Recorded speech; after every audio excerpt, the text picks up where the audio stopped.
What happens when a broken woman and a wild, untouchable horse meet in silence, and neither tries to fix the other?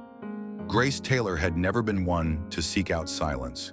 In her world up until recently, noise had been comfort: the traffic hum of Chicago, the clinking of cafe mugs, the soft scratch of her pencil on sketch paper in crowded parks. She was 28, a visual artist with a modest following, hustling her way through commissioned work and late-night inspiration. Her apartment had always smelled like acrylic and peppermint tea. She had a life, not perfect, but hers. And then as suddenly as a summer storm, her mother was gone. A phone call at 2:37 a.m. A neighbor panic-stricken explaining that her mother had collapsed in the kitchen. A stroke. No warning, no goodbye. Just a hollowing silence that swallowed everything she thought she understood about the world. Grace didn't cry at first. She simply froze, packed a small bag, boarded a train, came home to handle funeral arrangements with trembling hands, and then disappeared, first from social media, then from her friends, eventually from herself. 3 months after the funeral, her apartment began to feel like a museum of who she used to be. Art supplies sat untouched. Messages piled up unread. She moved like a ghost through her own life, unsure of what she was, even mourning her mother, yes, but also the certainty that she could ever feel whole again. It was Aunt Lorraine who finally intervened. Her mother's older sister, a retired nurse who had traded city life for the slow rhythms of a ranch outside Bozeman, Montana. Lorraine didn't lecture. She simply called and said, "Come breathe where the world is still wide." Grace, numb and exhausted, booked the next flight. When she arrived in Bozeman, it was late March. The land was caught between seasons: winter, reluctant to release its grip; spring, hesitant to settle in. The air was cold and clean. The skies were wider than anything Grace had seen in years, as if heaven itself had leaned closer. Aunt Lorraine's ranch was modest: no fancy barns or groomed pastures, just open space, rusted fences, and a few rescued animals that had found their way there through stories too rough to tell. Lorraine greeted her with quiet arms and hot soup. No questions, no pressure, only presence. Grace spent the first few days sleeping long, dreamless sleeps that left her both drained and startled. When she wasn't resting, she walked the edge of the property, hands in her coat pockets, watching the wind dance through brittle weeds. And then one afternoon, she saw him. The horse stood alone in the far corner of a fenced pasture, shadowed by bare cottonwoods. He was darker than the others, almost black, though time and dust had muted the sheen of his coat. His mane was tangled, uneven, his posture tense, like he'd been built to bolt. Aunt Lorraine, standing beside her, followed her gaze and said, "That's Dakota." There was something in the way Lorraine said his name, reverence mixed with resignation.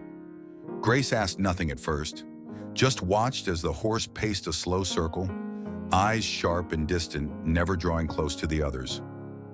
Later that evening, over cornbread and stew, Lorraine explained. "He came from a seizure up north," she said. "Owner was abusive. They found Dakota locked in a tiny pen, underfed, terrified of touch. He's been here almost a year now. Still won't let anyone near. He kicks if you try. Won't take a saddle. Won't even take a name, really." Grace said nothing. She thought of how grief could build cages invisible to others, how pain could make a body restless even in calm places. The next morning, without deciding to, Grace walked to the fence line of Dakota's enclosure. She didn't bring treats. She didn't call out. She just sat cross-legged on a crate, sketchbook in hand. From 30 feet away, Dakota flicked his ears but didn't look at her. He resumed pacing. Grace began to draw. She came back the next day, and the next. Each morning she arrived without intention. She sketched, hummed sometimes, let the wind carry her voice in aimless directions. Dakota never came close, but he didn't walk away either. Their quiet coexistence became a rhythm. Aunt Lorraine raised an eyebrow one morning and said, "That one's not for fixing, sweetheart." "I'm not trying to fix him," Grace replied. "I just don't want to be alone either." There was no magic moment, no cinematic shift. But slowly the space between them began to feel less sharp. On the 6th day, Dakota paused mid-pace and looked directly at her. Not a long look, just a moment. But it was the first. Grace sketched it. That night she stared at the drawing longer than usual. The tension in his shoulders, the guarded defiance in his eyes. But there was something else, a flicker of curiosity, maybe even permission. By the second week, Dakota no longer flinched when she arrived. He stood still watching. Grace began reading poetry aloud. Not to him, not really, but into the space they shared. Mary Oliver, Wendell Berry. Sometimes just a line or two. The act grounded her, and she thought maybe it softened him too. One morning she brought charcoal and watercolors, not to impress, just to explore. She painted the fence posts, the brittle grass, the outline of Dakota's silhouette beneath an overcast sky. As she dipped her brush, Dakota took a slow step closer. Not a charge, just a test. Grace held her breath. He paused at 20 feet, head lowered, ears tilted. Grace didn't move. She didn't even blink. After a long pause, he turned and walked away. But something in his gait was different, less guarded, more measured. She didn't tell Lorraine that night. It felt too fragile to put into words. Days passed. Grace kept showing up. Dakota kept watching, sometimes pacing, sometimes still. Their silence began to feel companionable. Then on a windswept afternoon just before the sun slipped behind the hills, it happened. Grace was sketching, her hands stained with graphite, when she heard the soft crunch of hooves behind her. Dakota had moved closer than ever before. She froze, heart hammering. Slowly she turned her head. He stood less than 6 feet away, eyes level, breath visible in the cold air. And then, without prompting, he stepped closer. Grace lowered her sketchbook. Dakota extended his muzzle. Grace extended her palm. They met. It was not the touch itself that undid her.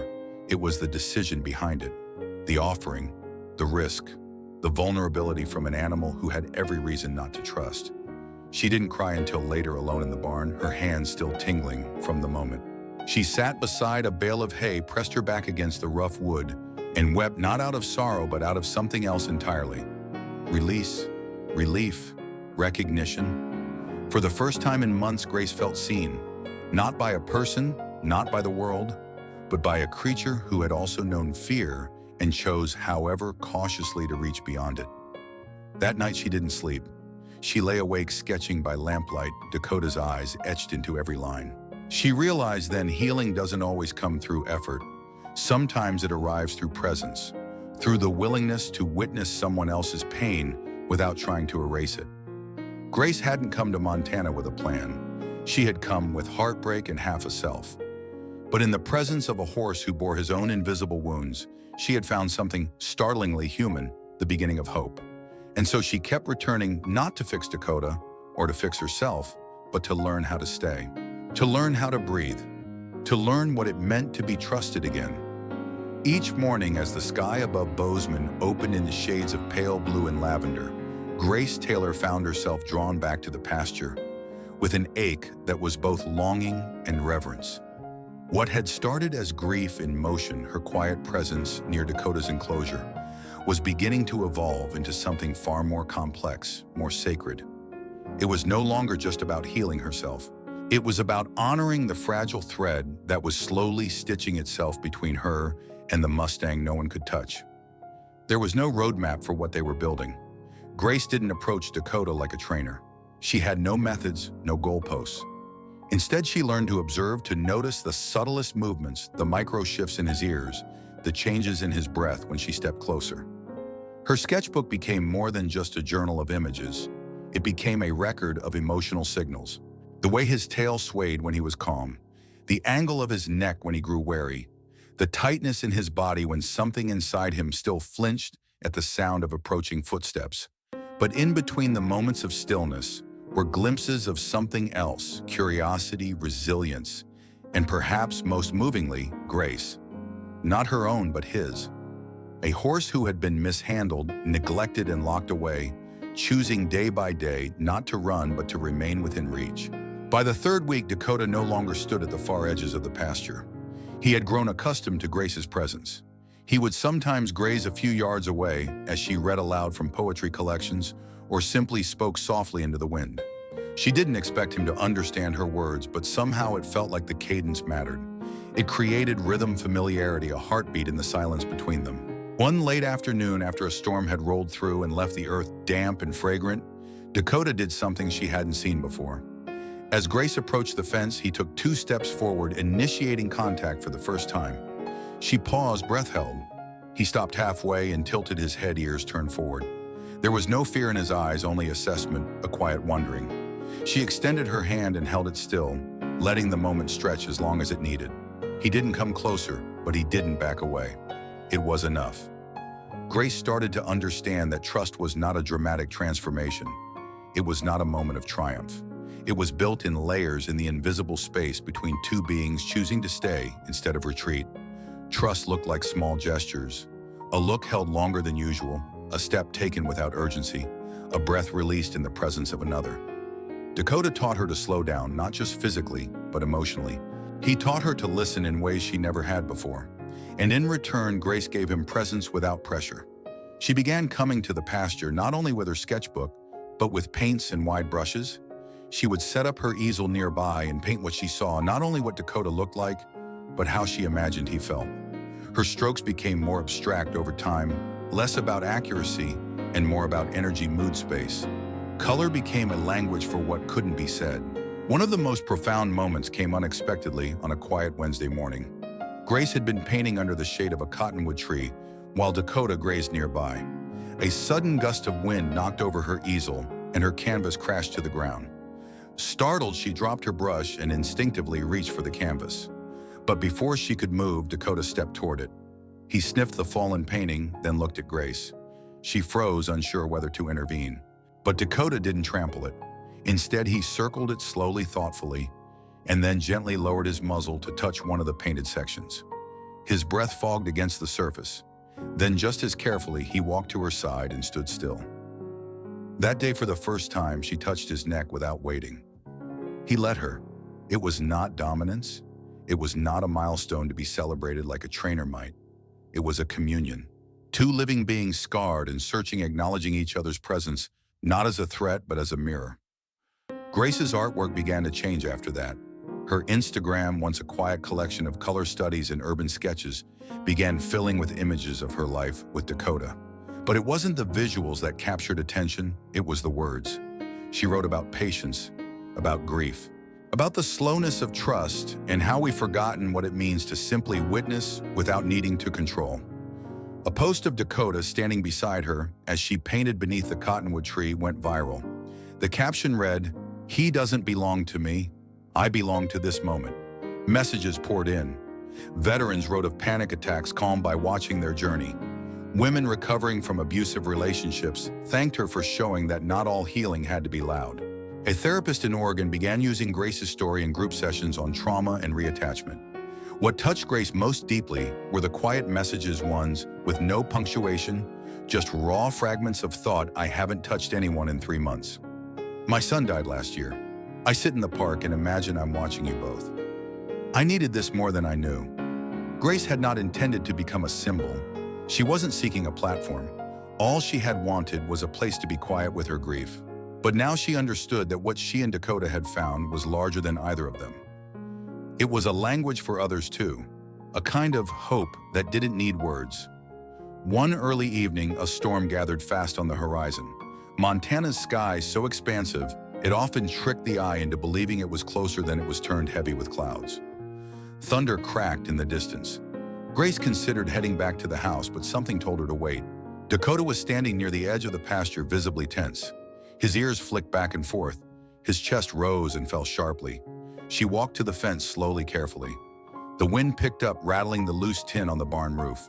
Dakota didn't run. Instead, he turned toward her and began to walk.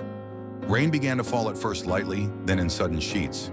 She stayed where she was, arms at her sides, soaked to the bone, heart pounding. Dakota stopped within inches of her. His coat was slick, his mane plastered across his face, but he stood his ground. Grace raised a trembling hand and placed it on his forehead. They stood that way for several seconds, 2 figures in a storm, until Dakota leaned his head into her shoulder. She closed her eyes and let the rain fall. Aunt Lorraine watched from the porch, wrapped in a blanket, unwilling to disturb the moment. Later, she said she'd never seen anything like it. That night, Grace uploaded a short clip of the encounter, rain blurring the lens, Dakota's silhouette illuminated by lightning. She titled it, "Some storms don't come to break us. They come to wash something away."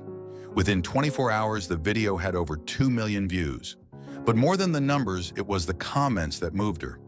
Strangers from across the world writing poetry in response, sketching their own animals, sitting in silence with their pain instead of fighting it. What Grace had with Dakota was not just a connection. It was a revelation about the pace of trust, the necessity of presence, and the quiet strength of simply staying. In Dakota, she saw not a wild animal, but a kindred soul. And in their bond, she found not control, not success, but something infinitely more sacred: belonging. The summer arrived in Montana with a certain quiet majesty, mornings layered in mist, and afternoons wrapped in sunlight that settled on the hills like a blessing. For Grace Taylor, the shift in season mirrored something deeper happening within herself and within the ever-deepening bond she shared with Dakota. It had been months since their silent ritual began, and though she had never asked anything of him, Dakota had offered her more than she could have hoped for.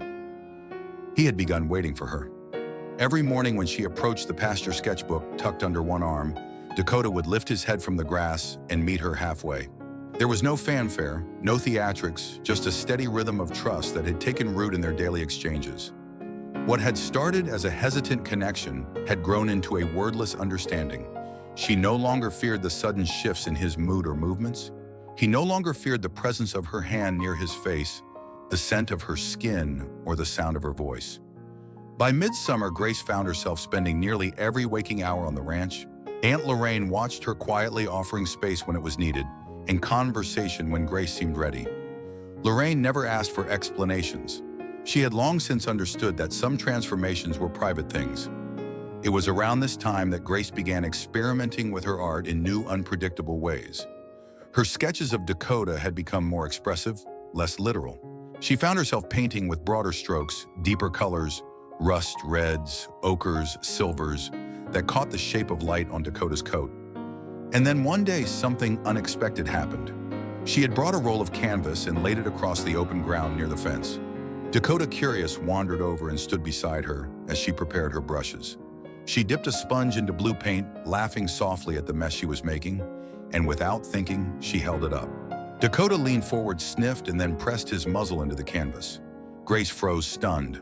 The impression left behind was beautiful, a blurred, almost accidental arc of paint that caught the gesture of his curiosity.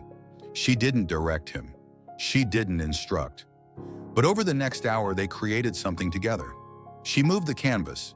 He stepped across it. She laid out new colors. He nudged and touched with his nose or hoof. It was chaotic and strange and stunning. That evening, she posted a photo of the canvas online with a short caption. This wasn't planned, but neither was healing. The response was staggering. Her small corner of Instagram suddenly erupted. Artists commented in awe. Equine therapists reached out with stories of their own. One follower wrote, "This is the most honest form of collaboration I've ever seen." Others sent donations asking if she was planning to do more. Grace hadn't thought about it, but the idea lodged in her heart. She began calling it Dakota's paintings, and although the term was part metaphor, part reality, what moved her most was not the visual outcome, it was the intention behind it. Dakota wasn't creating for show, and neither was she. Together, they were reclaiming space, one gesture at a time. The attention that followed wasn't something Grace had invited, but it found her anyway. A local newspaper in Bozeman reached out, followed by a Montana art collective that offered her a small space in their summer exhibit. She agreed, reluctantly, hesitant to define something so personal. But Aunt Lorraine said something that stayed with her. Let people see what love without conditions looks like. So she prepared a small exhibition, nothing grand, just a series of collaborative pieces, some more abstract than others, alongside photographs and excerpts from her sketchbook. But it was the centerpiece that caught everyone's attention, a large canvas painted in strokes of ash, gray, burnt orange, and soft blue marked by Dakota's hooves and muzzle. The title read, "The First Time He Chose Me." On opening night, Grace stood off to the side of the gallery, uncomfortable in the small talk, unsure of how to explain the work, without breaking the delicate thread that connected her to it. But when people began approaching her, not with critiques, but with stories of their own losses, of their own attempts to connect, she understood that this had never just been about her and Dakota. it had always been something more. A man with deep lines around his eyes told her he hadn't spoken to his adult son in 6 years, but planned to write to him that night. A young woman who had survived domestic abuse shared that watching Dakota's videos gave her hope that trauma didn't have to be a lifelong sentence. An elderly widow simply placed a hand on Grace's shoulder and said, "You reminded me what gentleness looks like." The exhibition led to an invitation from a regional magazine to do a feature. Grace hesitated, unsure whether she could hold something so personal up to public light, but she accepted not for her own recognition, but because people needed to see that trust, when given room, could return in ways we don't expect. The article was published under the headline, "Beyond the Fence, the Art of Listening." What followed next felt like a swell. Messages came in from across the country. Equine centers, mental health counselors, grief groups. They didn't ask for answers, they asked for the story. In the midst of all of this, Grace and Dakota kept to their routine. The pasture remained their sanctuary. The early mornings, the quiet walks, the shared silences under the cottonwood tree. Dakota had become her partner in a kind of emotional choreography, always moving, always attuned. And then one day he lay down beside her. It was a hot August afternoon, the sky wide and blue cicadas buzzing like a distant hum. Grace had been sketching in the grass when Dakota approached, and without any prompting folded his legs and lowered himself to the earth. He stretched out beside her, his flank touching her hip. Horses by nature are creatures of flight. To lie down beside someone was a gesture of enormous trust, vulnerability in its purest form.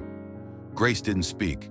She simply lay there, eyes to the sky, feeling the warm breath of the animal who had become both mirror and guide.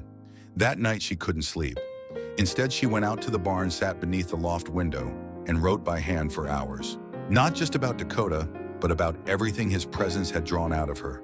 The permission to grieve, the bravery of stillness, the wildness that lived inside healing. She wrote, "I don't think I saved him. I think he reminded me I still wanted to be saved." It was during that quiet night of writing that she decided to name the body of their work Stillness Art. Not because it was always physically still, but because it required a stillness of the spirit. A willingness to stay to witness, to not rush the process. In the weeks that followed, she began offering small workshops, not traditional art classes, but shared experiences where people could sit in silence near the horses, reflect, and maybe, if the moment felt right, create something. She made no promises. She didn't guarantee breakthroughs, but what she did offer was space and presence. Grace would tell her guests, "You don't have to be ready, you just have to be real." Dakota was there through it all, a quiet presence, a living reminder that the things most broken in us don't need fixing, they need someone willing to stay close without demanding resolution. And that was the quiet revolution of it all. What began as a sketchbook by the fence had become a movement of sorts, not loud or organized, but intimate and sincere. It was art without ego, healing without noise, love without condition. And in that still space between breath and brushstroke, between hoofprint and heartache, Grace found what she had been searching for all along.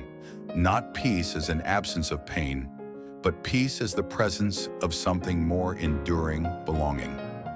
The autumn air in Bozeman arrived with a kind of softness that almost felt like a reward. Trees burned gold in the late sun, and the wind carried the scent of pine and dry grass. Grace Taylor had begun to notice time again, not in dates or deadlines, but in seasons and sunrises, in the way Dakota's coat thickened as the nights grew cooler. Months had passed since their quiet journey began, and what started as an unspoken understanding between one grieving woman and one damaged horse had unfolded into something far more expansive than Grace had anticipated.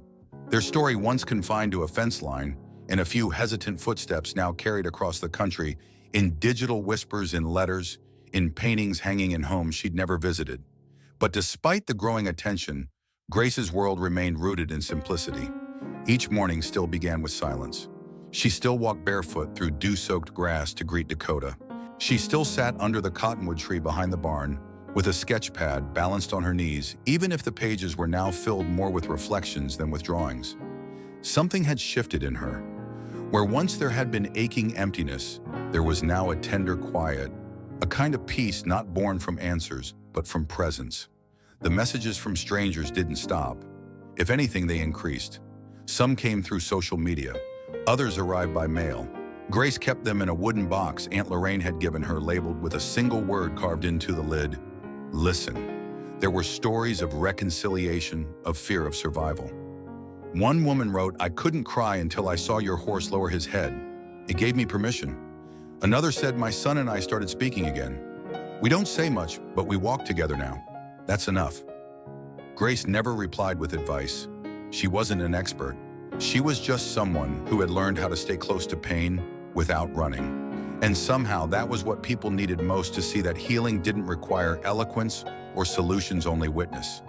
It was that understanding that led to Stillness Barn. The name came to her one evening while she was brushing Dakota. The barn was quiet, lit only by the last light slipping through the cracks in the siding. Birds were settling in the trees. Dakota stood, relaxed eyes half-lidded, and Grace felt an overwhelming urge to give something back. Not to the horse he had never asked for anything, but to the world that had begun to gather at the edge of their story, hoping for a piece of its calm. Stillness Barn would not be a therapy center, at least not in the traditional sense. There would be no diagnoses, no structured programs, no clinicians. It would be a space where people could come and be not as patients or projects, but as people. Grace imagined it as a sanctuary for anyone carrying invisible weight. Veterans, widows, survivors, artists, teachers, people who had tried everything else and still felt the ache. With Aunt Lorraine's blessing, Grace converted the south side of the ranch into a gathering space. She laid blankets beneath trees, built benches overlooking the hills, opened the barn to let in light. She posted a short message online: "If you need somewhere to rest, there's a place here. Come sit with us." No questions, no fixing, just stillness. The response was immediate. They came in twos and threes at first, from nearby towns, then from other states. A father who had lost a child, a woman recovering from a breakdown, a teenager who hadn't spoken in weeks. Some sat in silence, others wept. Some simply placed a hand on Dakota's side and closed their eyes. Grace never led them. She didn't teach. She didn't preach. She welcomed them with tea warmth and the freedom to exist without performing wholeness. Often Dakota did what no human could. He stood near. He breathed slowly. He offered the kind of presence that didn't intrude. He listened in the way only animals can, with their entire being. In that way, Dakota became more than a horse. He became a teacher, a mirror, a living embodiment of what it means to trust again without needing reasons. Watching him with others, Grace learned that the most powerful transformations came not through intervention, but through invitation. One afternoon, a young man in his 20s sat in the pasture with his back against the fence. His clothes hung loosely on him. His eyes were vacant. He had not spoken since he arrived 2 days earlier. Grace sat nearby, drawing quietly. Dakota wandered close, and after several minutes laid down beside the young man. The boy looked at him, eyes filling, and whispered, "You're not afraid of me." It was the only thing he said that week, but it was enough. Grace had never imagined that staying still could mean so much. As the weeks turned to months, Stillness Barn began to draw quiet attention. A local news crew filmed a piece titled "Healing Without Words," and a small nonprofit offered to help fund the expansion of Grace's art studio. She declined the spotlight, accepting only what allowed the space to remain honest and unhurried. What they were building couldn't be scaled or replicated in a manual. It had to be lived. It had to be chosen over and over again. Grace sometimes struggled with the growing sense of responsibility. She wasn't a therapist. She wasn't trained. But Aunt Lorraine reminded her that presence, when sincere, was more than enough. Grace had offered her pain to the world, not to gain anything, but to say, "You're not alone." And in return, the world had come forward with its pain too. They met in the middle, in the pasture under the sky. Dakota, through it all, remained unchanged in the best way. He did not become a spectacle. He remained a companion. He walked beside those who needed walking. He stood for those who could not stand alone. He rested for those who had forgotten what rest felt like. And when the days grew short again, when the winds returned, and the first frost kissed the tips of the grass, Grace found herself writing once more. She began composing letters to her mother, not out of longing, but as a ritual of gratitude. In one letter she wrote, "I thought I would have to escape the pain to live again. But Dakota taught me I could carry it without it crushing me. He taught me that silence is not the absence of meaning. It's the beginning of it." On the 1-year anniversary of her arrival in Bozeman, Grace hosted a gathering at Stillness Barn. No speeches, no program, just people, a bonfire, soft music, laughter. Dakota stood calmly near the edge of the crowd, accepting apples from children and resting his head against strangers who needed something solid to lean into. As the stars emerged overhead, Grace looked out over the gathering and felt not accomplishment, but alignment. This was not a chapter closing. It was a life beginning.